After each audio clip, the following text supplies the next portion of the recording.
ዋናው መሰረታዊ ነገር ስለ ወንዙ እንዴት ነው የሚያያዘው የሚለውን ሰፋ አድርገን ለማየት እንሞክር። አንደኛው ነገር ኢትዮጵያ የቀይ ባህር ባለቤት ብትሆን ወይም ደግሞ የባህር በር ብታገኝ ምንድነው የሚሆነው የሚለው በደንብ መታወቅ አለበት። ምክንያቱም አንደኛው ነገር ከፍተኛ የሆነ የኢኮኖሚ መነቃቃት ኢትዮጵያ ውስጥ ይፈጠራል።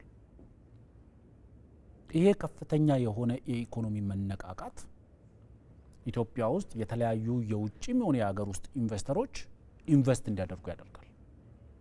የኢትዮጵያ ሕዝብ የኢነርጂ ፍላጎቱ በከፍተኛ መጠን ይጨምራል።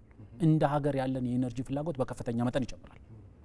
ስለዚህ ሀገሪቷ ውስጥ ከፍተኛ የሆነ ኢኮኖሚ መነቃቃት መከሰቱ የኢነርጂ ዲማንዳችንን ከፍ ያደርጋል። የኢነርጂ ዲማንዳችን ከፍ ካለ ደግሞ ኢትዮጵያ ውስጥ ወዴት ነው የምናመራው ከተባለ ኢነርጂ ለማምረት ግድቦችን ወደ መገደብ እንሄዳለን።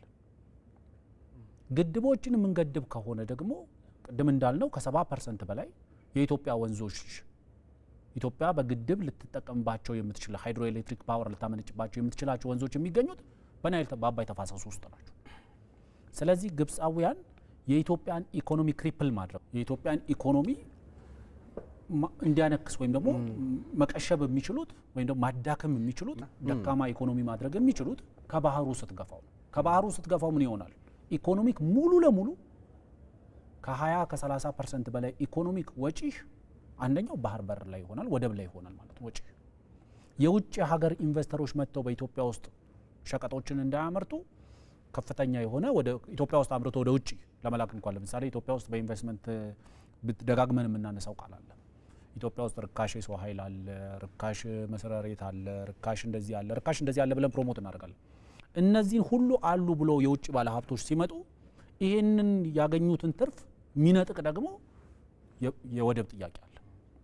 ስለዚህ የኢትዮጵያን ኢኮኖሚ ክሪፕል የምታደርገው ከባህሩ ስትገፋው፣ ሌላኛው አማራጭ ደግሞ ኢንተርናል ዲስታቢሊቲ ስትፈጥርበት ነው። ስለዚህ ግብጾች ኢትዮጵያ ቅድም ኡስታዝም ሲያነሱት እንደነበረው አንተም ስታነሳው የነበረው ኢትዮጵያ ሌሎች ግድቦችን እንዳትገነባ በሁለት ነገር ነው ልናስቆማት የምንችለው የሚለው የግብጾች ፖሊሲ አለ። አንደኛው ኢትዮጵያ በምንም አይነት መልኩ የባህር በር እንዳይኖራት ማድረግ፣ በምንም አይነት መልኩ ኢትዮጵያ በአሰብም ይሁን በሶማሌላንድም በኩል ይሁን በሶማሊያ በሞቃዲሾ በኩል የባህር በር እንዳይኖራት ግብጾች የሚረባረቡት ግብጾችን ኢትዮጵያ የባህር በር ስላላት የሚጎዳት ነገር ስላለ አይደል።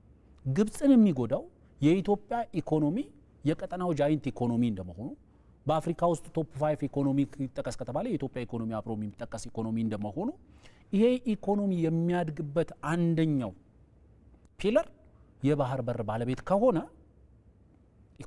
ኢኮኖሚ